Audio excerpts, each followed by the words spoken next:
Добро утро, мили сотрудници. Само сакам да се благодарам на молитвите. Фала ви што ја водевте борбата со мене заедно и со Исус. Сакам да дадам охрабрување дека само молитвата може чудо да направи во нашите животи. Додека се молевте, јас се молев со вас до раните утрински часови, ке што не можев да спијам од кико. Меѓутоа, кога сите здружено се молиме, Бог делува на вистина. На вистина мирот зацарува.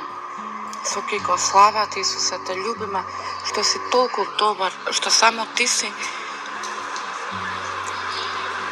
оној кој дава мир.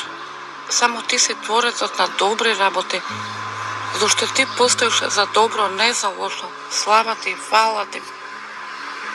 Така сакам да се охрабрите во името на Исус, мили браќа и сестри, и да веруваме сите заедно дека со молитвата го победуваме ѓаволот. Ве сакам, Исусовата љубов нека преплавува ке секој од нас. Слава ти, Татко Небесен. Сакам да споделам кратко сведоштво дека Кристијан е мојот син, кој што е со психичко растројство.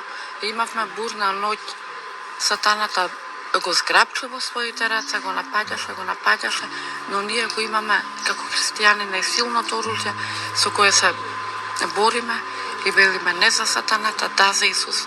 Бегај сатан од нашите животи, бегај од Македонија.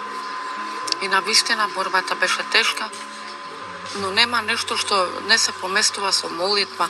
И затоа ние се држиме до Божите ветувања и велиме планино фрли се во морето. Да, со Исус се е возможно. Охрабрете се дека ниедна борба не може да се извојува победа без Исус. Слава ти, фала ти, Татко, што со моите сотрудници можеме се да победиме. Маките доаѓаат, но со молитвата се е можно. Најголемо решение е молитва. Слава ти, Исус, што си наш Татко, што си наш утешител и име на сите имиња. Да љубиме Исуса. Ова нека биде сведоштво за радиото Свети Дух, каде што луѓето ќе слушнат дека Бог е семоќен и никој друг. Дека тоа име е на сите имиња, да за Исус, не за сатаната. Амин.